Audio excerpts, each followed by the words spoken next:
You guys remember iPhones? iPhones are a thing we talked about on this channel in the past. It's something that everyone gets excited about and everyone buys it, but everyone hates it at the same time. It's the worst thing that Apple does, but we're all gonna buy it. And it's the most popular thing Apple sells, and it's the most hated thing Apple sells. I don't know what I'm talking about. Today's video is about the 2019 and 2020 iPhones, given we've gotten a lot of reports from Quo about what they're doing with the 2020 lineup, and a lot of people have questions about why they're delaying things or why the 2019 lineup is so boring. I essentially have a ton of stuff to dive into between not just the 2020 lineup or the 2019 lineup, but both, and in general, where Apple is going with this that I think is worth discussing. So without further ado, let's begin. So, as we've mentioned previously on this channel, the 2019 iPhones are not going to be a major upgrade, and this has a lot of people upset. Basically, the front of the iPhones are staying the same, the cameras are getting a little better, the batteries are getting slightly bigger. I think the next generation 10R is supposed to have a 6% increase in battery capacity. Yay! I know, it's very exciting. But we're also hearing these reports from Quo that are saying that Apple is changing 2 of the premium iPhones' screen sizes next year. They're switching to a 5.4-inch design, which is much, much smaller than the current 5.8-inch design we've had since 2017, and they're also increasing the display size of the Max model by 0.2 inches, which basically means that it could be the exact same form factor as the current generation iPhone XS Max, because given it's a 0.2-inch increase in display size, that means they would literally just have to shave off 0.1 millimeters of the bezel all the way around. If you could shave off 0.1 millimeters from all the bezels on the side, then boom, you would have a 6.7-inch iPhone, same form factor as before. However, the 5.4-inch form factor is not going to be the same footprint as the iPhone X and XS. In fact, doing some math and looking at if they keep the same bezel size and they go with that display resolution, it'll be a smaller footprint than the iPhone 6, 7, and 8 series. Those 4.7-inch display iPhones, it's going to be slightly smaller than that. And it must be Apple's compromise approach to trying to bridge the gap between people who want a smaller, more compact phone, something like the iPhone X, which is now one of the most smallest premium smartphones you can buy today. Most premium smartphones out there are much larger than the XS. And Apple also catering to the market of people that are hoping for an iPhone SE refresh because they like that smaller form factor and they like smaller phones. So I guess the 2020 lineup with that much smaller but still very premium model is going to be trying to please both parties as much as possible. For people who want a 4-inch iPhone, 5.4 isn't quite that, but it's a little bit closer. And for the people who want a phone under 6 inches, this is going to be even smaller than the 5.8-inch iPhone X, which a lot of people aren't happy about. They got very annoyed, I saw, when people read that there would be a 5.4-inch iPhone. But the thing is, what you deem as it's the perfect screen size, it's the perfect form factor. I always see that brought up. I see all these people saying, oh, but it was perfect the way it was. Like somehow you were always unhappy with the footprint of your iPhone before the 10 came out. Yeah, anytime before 2017, iPhone footprints, they were never perfect. They were never comfortable. But once 2017 rolled around, that's when they found the perfect screen size. That's just the one you're used to right now, people. Once they release something that's, oh no, 0.4 inches smaller, you suddenly think that's too small. Like, as soon as you get it, and you'll see that maybe it has a smaller notch, or it has newer specs and newer features that your old iPhone X or XS didn't have, you'll suddenly get used to the smaller screen real estate, and your personal preference is going to change again, and suddenly you'll say, you know what? It's actually much more comfortable. It's a lot lighter, and I can reach to the control center a lot easier. I remember back when the iPhone 6 came out, and everyone kept saying 4.7-inch screen size is the perfect display. You don't need any more than 4.7 inches. So many people were saying that, and then, of course, years go by, preferences change. Do you want new phones? Do you want new designs? If you do, then you're gonna get new designs, new preferences. If not, maybe hold out a little bit longer, keep your XS for several years, and maybe they'll go back to the 5.8-inch design. I don't know. But it's just a silly reason to get upset over it being just a little bit smaller, because at the end of the day, it all comes down to what you're used to. I'm used to the size of the XS Max, but if they have to make the footprint bigger to accommodate a larger display, I'll get used to that as well. We all have different hands sizes, different preferences in regards to that. That's not what I want today's video to be about, though. I see a lot of people saying, why are they delaying like these massive design changes, and why is Apple okay in 2019 with leaving the iPhone basically the same? Sure, it's getting a triple camera, slightly bigger battery, but the notch is the same size. I'm sure the CPU is getting a little faster, but ultimately, why is Apple taking 2 S phone upgrades in order to make actual noticeable design changes on their phones? And the main reason I think people are feeling that way is they don't understand that the 2018 lineup was actually a lot bigger than people make it out to be. In 2017, we got the iPhone 10, and a lot of people looked at that as the only phone that came out that year and completely ignored the fact that the iPhone 8 was also a very present and very much talked about phone that was launched right after the iPhone 7. A lot of us agreed it should have been called the 7S, but in all of Apple's tradition, it's to be expected that the iPhone 7, which was a full number upgrade, and there were a lot of changes brought to the iPhone 7 that I think deem it worth the full number upgrade, the year after the iPhone 7 should have been an S year. It should have been the year the iPhone 7 just got some better water resistance, got some wireless charging, got some better camera features, and that's what we had with the iPhone 8. That should have been the 7S. And the iPhone 10, if you look at what Apple has talked about in the past, was more than likely supposed to come out in 2018, but they knew that people were somewhat disappointed with the iPhone 7, given it wasn't as massive as an upgrade as the iPhone 6 was, so they accelerated production, they accelerated the launch date of the iPhone 10, even though incredibly low color options, incredibly low storage options, and even incredibly low quantities when they first launched it, they had to delay the iPhone 10, coming out in November, not September like any other iPhone. The iPhone 10 was a sneak peek. It was an early access buy for all of us in 2017. It was originally not supposed to drop until 2018, but Apple wanted to catch up with the competition a little bit. Apple knew that their design hadn't changed in a long time. They had to refresh things. They had to make people know. They were working hard on the future of iPhone designs and the future of gesture technology, future of face unlock technology, so they rushed it. They got it out early. Now, a lot of us look at the 2018 lineup as an S year. It's not that big a deal, especially if you look at the iPhone 10 and compare it to the 10S. Not much change there. I think this happened because Apple rushed the iPhone 10 so much and got it out there a lot earlier than when they were originally expecting. If you consider the fact that a previous generation S year, which was not that big a deal, like look at iPhone 6 to 6S. They beefed up the aluminum a little bit to satisfy the Bendgate complaints. They gave it 4K video support. They gave it a little bit faster chip, and they added 3D touch, which ironically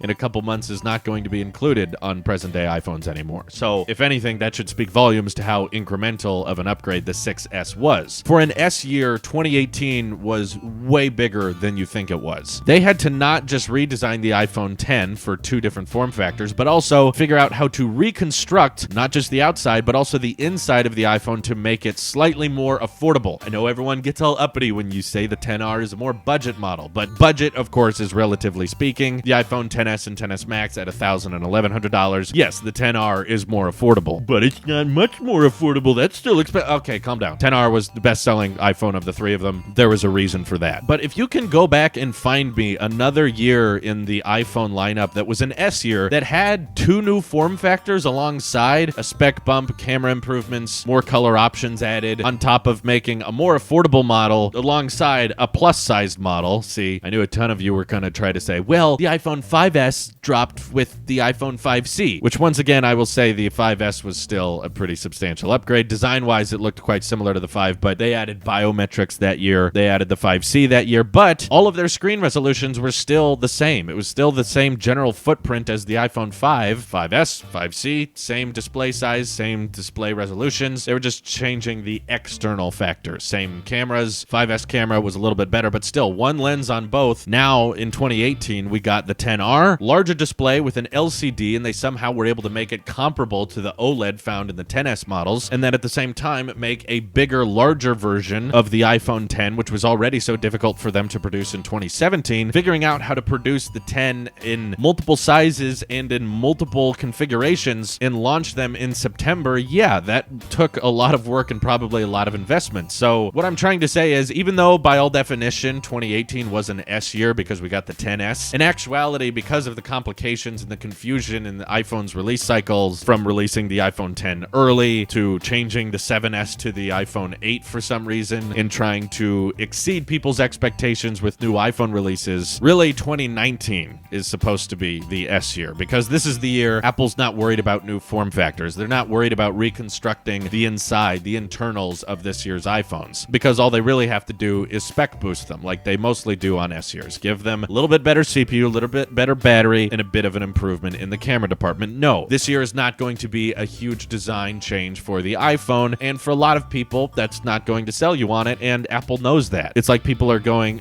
I have the iPhone XS, and I don't see why I should buy the iPhone 11. What's the point? Go back in time, look at when the iPhone 6 came out and when the iPhone 6S came out. Was there a big reason to upgrade to the 6S from the 6? Well, you get 4K support in this new 3D Touch gimmicky feature that's going to go away anyway. I can tell you from experience, most people didn't buy the 6S from the 6 because it was, by all means, an S-year. It was just speed improvements, camera improvements, not much else. I know this because I was an iPhone 6 user. I bought the iPhone 6 Plus, and when the 6S came out, I was impressed. I thought it was cool, but by all means, it was not a design change. It was not a major noticeable upgrade at all. So I said, yeah, I'll pass. I'll wait for the 7, and that's what I did. Skipped a year, and then I found a notable redesign with a lot of noticeable changes, moving from the 6 Plus to the 7 Plus, the solid-state home button, stereo speakers, water resistance, way faster CPU, dual camera with portrait mode on the back. There were all kinds of changes with the iPhone 7, moving from a 6 Plus, and Apple's not really changing in that way if you consider the fact that the iPhone 10 was supposed to be early access, the iPhone 8 was supposed to be an iPhone 7S, and it was not meant to be a major, huge design refresh, but they wanted to play catch up with the competition, so they released the iPhone 10 early, meaning that 2018, where we got the 10R, the 10S Max, and the iPhone 10S, that was really supposed to be the year with the gestures, with the bezel-less design and the notch, making 2019 the intentional year to be an S upgrade, because honestly, I consider the 2017 iPhone 10 kind of an exclusive sneak peek. It was an early access phone, if anything, because there was no other iPhones at the time like it. It was not a lineup. It was just one size, hopefully fits all, and it wasn't until 2018 that Apple has now modernized and brought the Face ID, brought the gesture control to the entire lineup instead of just one sneak peek phone. Meaning, yeah, 2019 is going to be the year where they just kind of perfect what they've already done, hopefully making Face ID a little bit better, making the CPU and the battery lives better. The display sizes, no, they're not going to change. The display resolutions, they're not going to change. From the front of the 2019 iPhones, you will not be able to tell the difference from the 2018 iPhones. But if you look back at Apple iPhone history, this is not uncommon. The iPhone 4 to the 4S was not super noticeable. The iPhone 6 to the 6S was also not that noticeable, nor was the 3G to the 3GS. I know Apple's stupid naming because they never made an iPhone 7S is confusing everyone into thinking that the 2018 lineup was an S year, even though, in my opinion, it wasn't. It was pretty major. Can you name me another year where they launched 3 new iPhones, 2 of them being screen sizes they have never built before, and also had a very visible, noticeable difference from the previous generation's lineup? I'm not saying 2018 iPhones were the biggest upgrade we'll ever see year over year, but because of the iPhone 10 being released in 2017 and that being such a drastic year over year change, like a lot of people don't realize, the iPhone 7 came out 1 year, and then 12 months later, the iPhone 10 dropped, and there were so many changes from the iPhone 7 to the 10. I don't think ever in the iPhone's history will we see an upgrade that substantial again. And why are we not going to see an upgrade that substantial again? It's because the iPhone 10 was rushed. It was pushed out early, and of course that's confusing everyone now into thinking that was the super cycle, that was the major year, even though originally it probably was intended to just be about the iPhone 8, and it would have originally been named the iPhone 7S. I don't know why they changed it. With the wireless charging, with the glass back, with the camera improvements, with the CPU boost, it would have been a perfect S year, and then in 2018, we would have gotten the complete notched Face ID gesture-based refresh. Why does Apple make these weird decisions for their lineup and try to accelerate things early and then result in years like 2019 where you see very little upgrades, very little difference? It's because the competition moves very quickly, and they move very fast on tech that isn't even necessarily ready yet, but Apple wants to play catch up. They want to let people know they're working on stuff, but they're trying to perfect it, and then that takes time. And when companies try to rush things, a lot of things can end up being neglected in the final product. So that's personally why I think the 2019 iPhones are going to be fairly incremental. But 2020, of course, we're getting those physical form factor changes, maybe thinner bezels. I think the 5.4-inch iPhone coming in 2020, as small as it may be, encourages the idea that the notch will at least be shrinking, because trying to put a standard-sized iPhone 10 notch onto an iPhone with a 5.4-inch display means there's going to be very little space for the ears on the side, so the likelihood of them keeping the same size notch in 2020 is very low. If anything, they may start moving to the camera hole design like we saw with Samsung, or at least just, a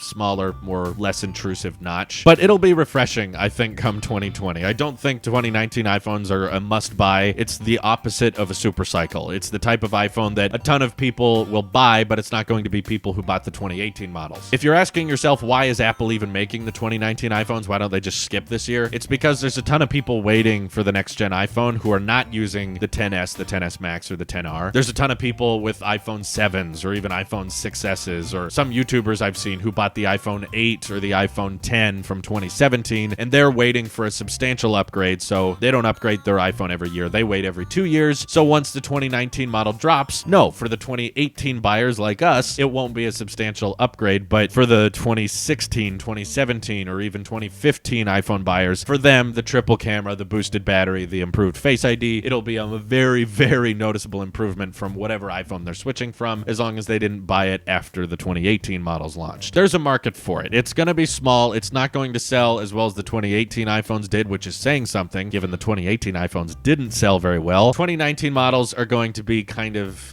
they'll be nice, they'll be appreciated, but not something people need to rush out into the stores and buy immediately. And that's because, in my opinion, the 2019 lineup is the true S-year we should have got because of Apple's confused and kind of odd release schedule of releasing things early and switching now to 3 iPhones a year instead of 2, throwing out the S-year for the iPhone 7 and accelerating the 10 launch. It's kind of distorted everything, but yeah, as I've said a million times in this video already, 2019 iPhones are S-years, even though they're not really S-years. Hope that made some kind of sense to y'all. I appreciate you watching this much longer video, but I had a lot of thoughts on the next couple years of iPhone upgrades, and they are such a pivotal part of this channel's success. The release of the 2017 iPhone 10 was very, very crucial to my channel success, as that's where I got a lot of subscribers and a lot of fans, was because there was so much hype leading up to that. And I'm very happy that there's still a very present fan base and there's still very present growth, despite the iPhone upgrades not being as substantial as they used to, and they probably never will be that substantial again. If you want to talk more about the 2019 and 2020 iPhones and what you think Apple's doing with it, what are they thinking with it, be sure to follow me on Twitter or join our Discord where we can talk more about it. This is your Apple Sheep here. I will see you in the next one.